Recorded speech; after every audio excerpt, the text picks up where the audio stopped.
Turn on, turn off, turn up, turn down অর্থ কি? পাক দেওয়া, পাক খাওয়া? না না, আসলে এই শব্দগুলো হচ্ছে ফ্রেজাল ভার্ব, ওয়ার্ড ভেদে অর্থ আলাদা।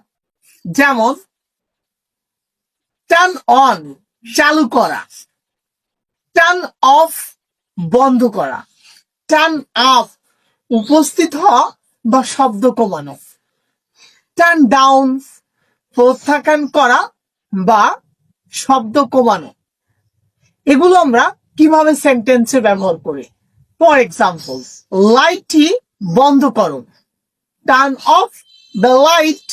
ফ্যানটি চালু করো, টার্ন অন দ্য ফ্যান। আমি উপস্থিত হতে দেরি করেছি, আই টার্ন অফ লেট।